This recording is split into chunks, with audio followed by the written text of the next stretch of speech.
Hi, I'm Joe, and I'm a hike-a-holic. I'm Ray. I too am a hike-a-holic. We like to hike. A lot. A lot. We need help.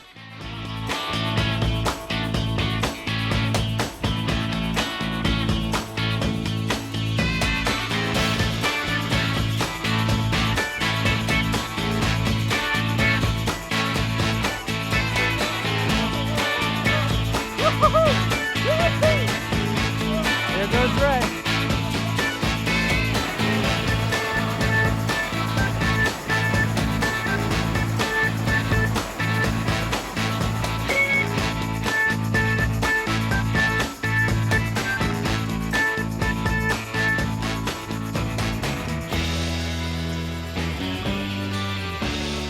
In spite of the fact that there's 30 years between us, I'm 66 right now, he's 36, Joe is sort of an old soul, and everything from music, our outlook on life, is very similar. And we've never had a bad time out in the woods and up in the mountains together. There you go. We're like two children. Like, we've never grown up. You know, he's 30 years older than me, I'm 30 years younger than him. We both act like we're 10, 11, 12 most of the time, maybe 5 or 6 sometimes, but we laugh at the same jokes. We think the same thing's funny. We both love Seinfeld, and we love The Office. Like, we love that kind of comic humor. We listen to the same music. We love the same, alternative rock, classic rock stuff for that. So, I mean, when he's like getting up, like, yeah, I got this idea. Let's stage this photo. Let's do this video. I'm like, it's a good idea. We're the only two that laugh at it. We're the only two who think it's genius. It's a really special bond that they share that has really stood the test of a number of years, and I think it's really rare for somebody to find that, and it's really sweet to watch, actually.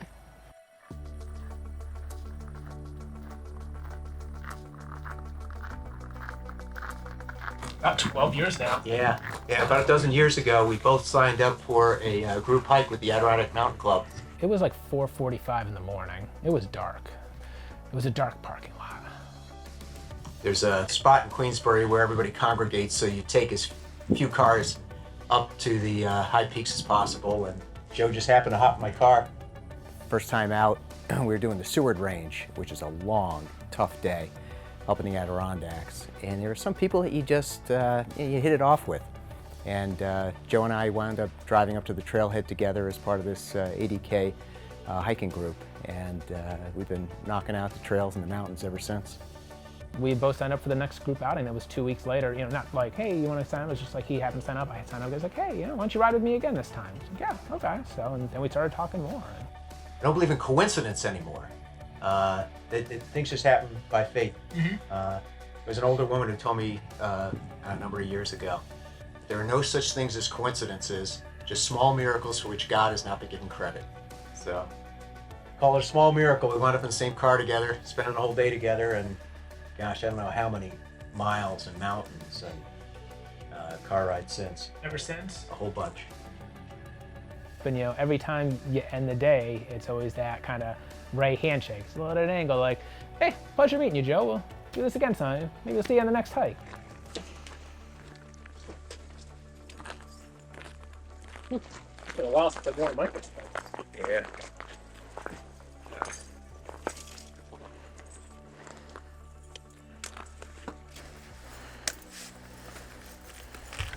I will not miss putting on snowshoes. This has been probably the most consistent winter that we've used snowshoes on every hike. Over the last 5, 6, 7 years, however long we've been winter hiking for, the weather patterns are just changing. We have times when we are in snowshoes, but a lot of times we're in microspikes. There's just not enough snow, or things just melt and come back later. It's been a pretty consistent snowy winter.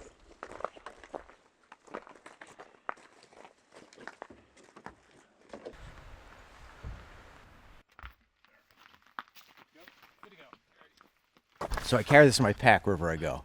It's like my good luck charm. In 2012, two of our close hiking friends and I went over to Tanzania to climb Mount Kilimanjaro.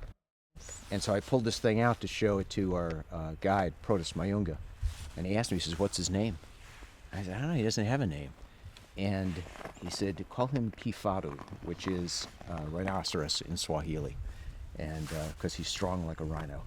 And if you guys want to see, this is bandana. Got him at Walmart. Cost me 99 cents. I call him Bandy. Bring him on every hike with me, in case I get a little sweaty or want to blow my nose. I think Joe and Ray have a great relationship. I think it's awesome. I'm happy that he has Joe to go hiking with. They just have a lot of fun. They both enjoy everything the same. They have the same sense of humor. They have the same. So it's really been wonderful.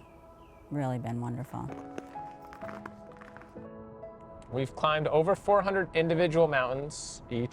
It's cool to go back and repeat mountains, but we don't need to have our footsteps going over that same trail again. Granted, every time it's a different experience, but it's no, let's go find something new. We don't need to re-trample that old one.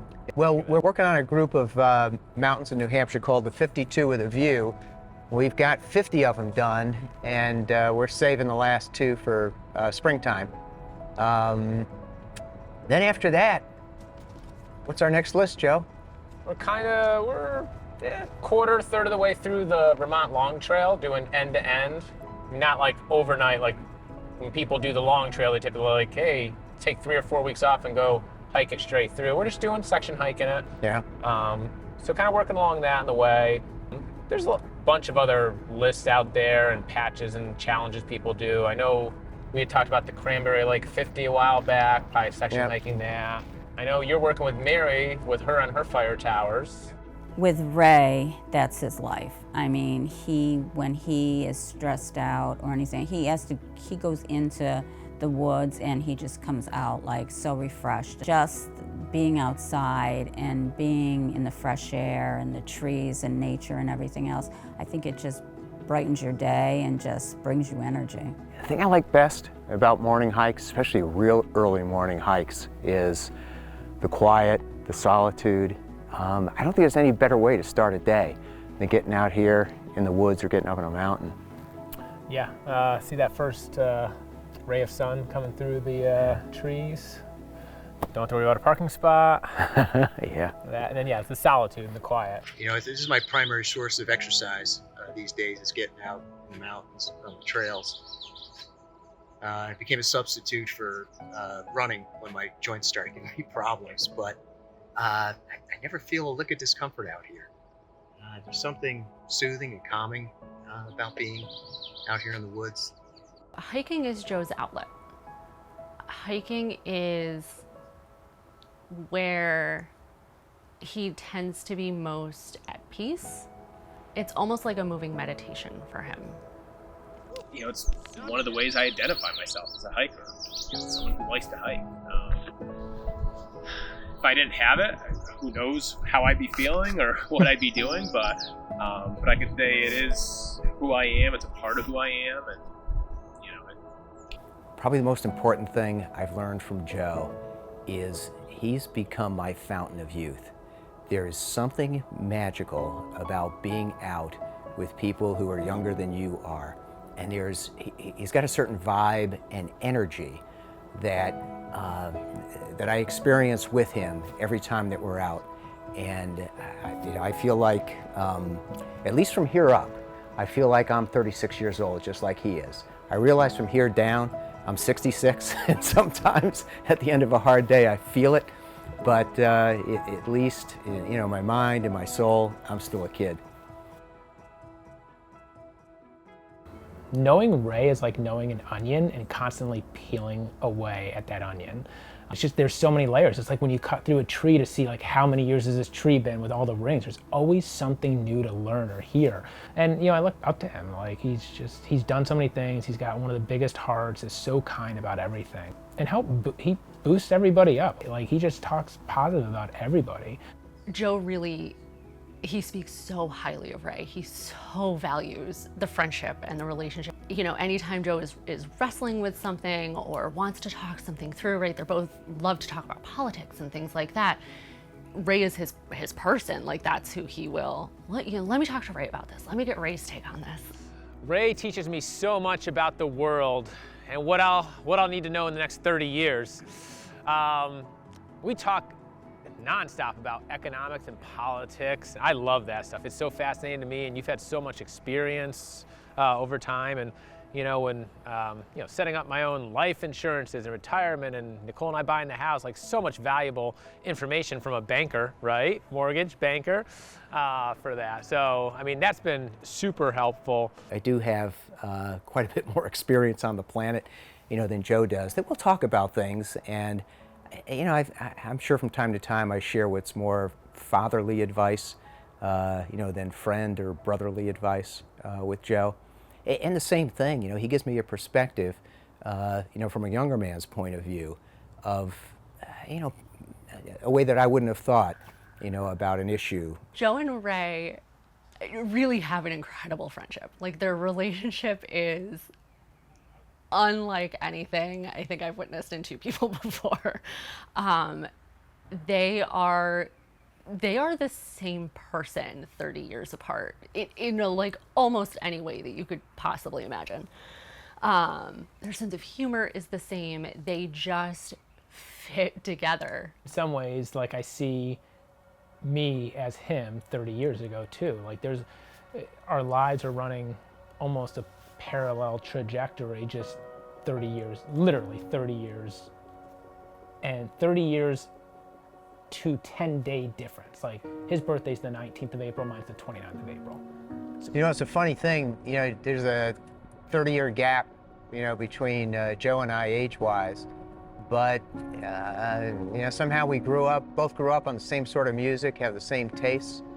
So, regardless of whether we're, on a short drive to our destination or we're, driving 6 or 7 hours out to Maine, we always have a lot of tunes that we both like to listen to. When you see such a close friendship with that amount of age difference, I think it's kind of a perfect storm of Joe's an old soul. He really is. He'll say or do something and I'll look at him and be like, you realize you're only 36, like, what are you doing? And Ray's like a little kid. And so they just meet in this perfect kind of middle place where it just works. And I think that's so, so, so rare with like an intergenerational friendship like that. I don't ever want to become that old, cranky, cantankerous guy. And so if I'm not in the best of moods, a phone call, a text message, whatever it is, helps me get back in the right frame of mind. usually like a Seinfeld gif. Yeah, something like that. Yeah, a Seinfeld meme or something like that. Yeah. We find a way to laugh about almost everything. If one of us takes a fall, after that initial, gosh, is Ray okay or is Joe okay? We laugh about it. Maybe we fell in the mud. Maybe we fell in a stream. I don't think I ever saw you laugh harder than when I wrapped myself around that tree. He's sliding down the mountain and literally, hey, Ray, what happened here? Hey, I had a 50-50 chance of getting around this tree either way.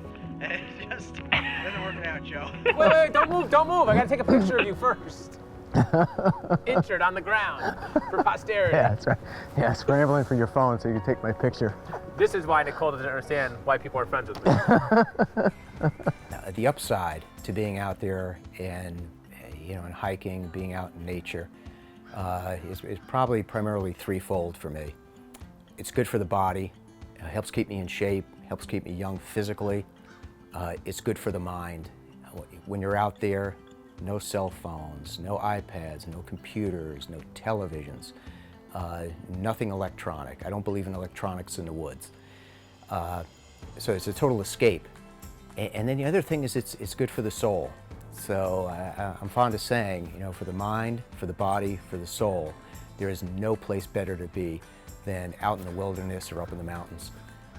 The mountains and nature and, our adventures and time spent on the trail has really forged our friendship, brought us together.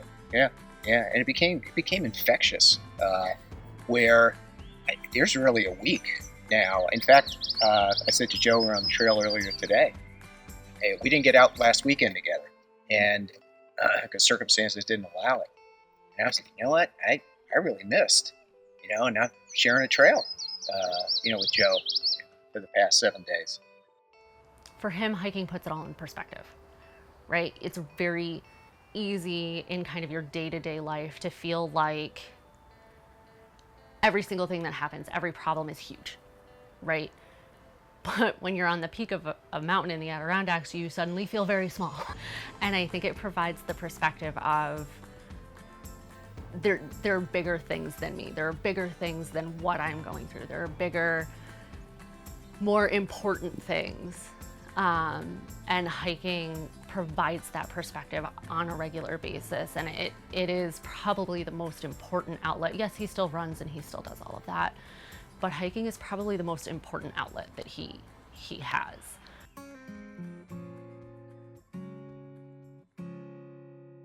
We've climbed probably 40, 45 different fire tower mountains. But getting up to the top of that tower is sometimes a challenge. Yeah. I've only been to the top of 2 of them ever, so I don't like heights. So for that, you'll go up like, 2 landings, maybe 3, but I usually don't go that much higher. Yeah. And it always struck me as odd because, we've walked on the edges of cliffs where there's drop-offs that, are a couple of 100 feet. Been on some ridge lines that are pretty scary, but it must be something about just having your feet on the ground, right? Yeah, my feet are touching the ground. I'm here, I am safe, but that's not the ground. That's man-made structure. That thing can just fall right over. Hi, camera. I'm Joe. I didn't go all the way up because it's too high. There's a certain exhilaration about getting to that last mountain on the list, whether it's the 46 high peaks, the Northeast 115. There's a little bit of sadness too, because that portion of that goal is done, and that's why we quickly pick up where we left off with with another goal, another mission ahead of us. When we get done with a hike and we get home and, take off my bags, take a shower and stuff, to me it's, all right, when's the next hike? When are we getting back out there? Like, already, like it's Saturday or Sunday, we're getting home. It's like, all right, which day are we going out next week? What's the 10-day forecast look like? Like, what's the weather gonna be? When can we be out there again? Sometimes it's a seasonal challenge that we chase after. So, after we did the 46 high peaks, we said, we ought to be winter 46ers. So we went back as many times as we needed to get those mountains, and you have to climb them between December 21st and March 31st. 20th, 21st. Or 21st. Yeah. Wintertime. Yeah, the official winter season. And we did that with the Firetowers, the Adirondack Firetowers, the Saranac 6, Lake George 12. So we did that with a few of them, the smaller ones. I've introduced a lot of people to hiking, and some people like to do some of the crazy stuff, that Joe and I typically do. But for most people, even to take a walk for an hour in one of the local preserves, like the Wilton Wildlife Preserve or the Vischer Ferry Preserve, there are so many trails, so many opportunities around here to just get people started on. And invariably, no matter who tries it, they just love it. So no matter your fitness level, no matter the amount of time that you can devote to it, you don't need a lot of fancy equipment, decent pair of walking shoes, that's about it. But it's like magic out there, and I think most people find it that way. It's those experiences, so it's the memories, the experiences that I enjoy most. Yeah, we keep track of our mountains. We know we got over 400 different mountains done together. There's always another list. There's always another peak. We're going to be at this for a really long time. I figure I'll be doing this until I'm at least 100 years old. So, I've got a few more decades in me. There's this beautiful backyard we have, called the Adirondacks, called the Green Mountains, called the White Mountains, called the Catskills. I often say, so many mountains, so little time. He is able to think about nothing else than where his foot is landing, where the next mile, marker is on a tree. The things that I enjoy about hiking, whether it's in the Adirondacks or any place up through the Northeast, is there's always a lot of variety. There are very arduous trips that we go on, some that are easier. The combination of closed summits, open summits, rocky trails, streams, lakes, ponds, the wildlife. I mean, there's just no shortage of new experiences that you can have by traveling all over, the Adirondacks, the Appalachian Mountains, heading up into the most desolate areas of Maine. It's an incredible experience no matter where you go, and no two places are alike. Want to go back to Maine, to Mount Katahdin and Baxter State Park, and hike across the Knife's Edge. Yeah. So come up from Chimney Pond there, Yeah. I think, come up on the east side, and then come across the Knife's Edge to get up to the peak. Yeah. Because we didn't do that when we were up there. No. And that's one of those fine line adventures there. Yeah, yeah. It's one of the most unique pieces of geology in the Northeast, and yeah, it's a little scary. Yeah. Yeah. That's what I would say. Yeah, that'd be fun. Your mind is constantly going, you're constantly thinking, you're constantly planning. Hiking takes that away. It forces a slowdown. It forces him to let go of everything else. Right, you go first. I want to see if I'm right. There's 2 mountains I think Yeah. you're going to say that Yeah. you want to do bucket list with me. Yeah. So on my broader bucket list is to get to the highest point in each of the 50 states. I've got 15 of them knocked out. In the next month, I'll have at least a couple more. And I'm saving Mount Rainier and Denali for last. And so if I could drag Joe to 2, maybe crossing that fine line between bold and stupid adventures, that'd be the 2. The relationship that Joe and I have is very special. Joe has a circle of friends, I have a circle of friends, that are not connected in any way. But there's something about, I don't know, if call it his vibe, his spirit, his enthusiasm, that I find infectious. And whenever I'm around the guy, whether he's intentionally sharing it with me or not, I'm feeling it. So that when we're out on the trails, when we're up in the mountains, he's not the only 33-year-old that's out there. I'm out there too. I feel every bit as young as he does when we're out there. And we just have so much fun, so many laughs. One thing I'll say is somewhat philosophical. There's a statesman and philosopher, Johann Goethe, that said, whatever you can do or dream you can, begin it. Boldness has genius, power, and magic in it. And gosh, we've been out on 400 different mountains together. And I can't recall an instance where we didn't have at least a little bit of magic, right? Yeah, especially along the AT. Gosh, what's next for us? I got it right. What? I think we should have a below average day.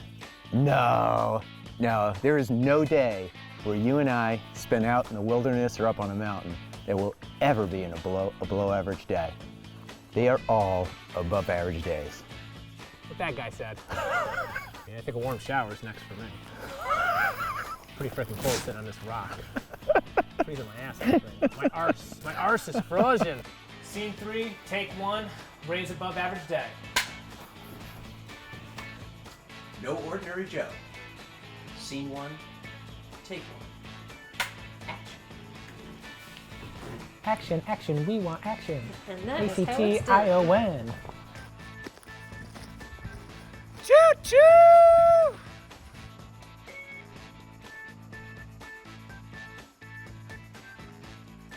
Mary O'Connor interview. Take 1, scene 1. Action. Scene 1, take 1, Nicole interview. That was perfect. Thank you. Joe and I are so excited about this project that we are beside ourselves. We're just sitting down there, while our better halves were being interviewed, talking about which film festivals, how we're going to help promote it, who we can tell about it, avenues to share it. Look at me. I'm in the U.S. I'm in Canada. I'm in the U.S. I'm in Canada.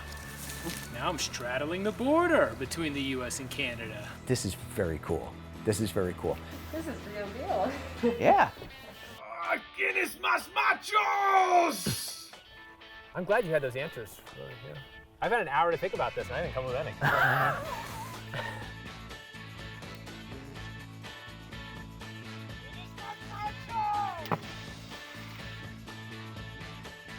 One, two, three. And That's A Rat.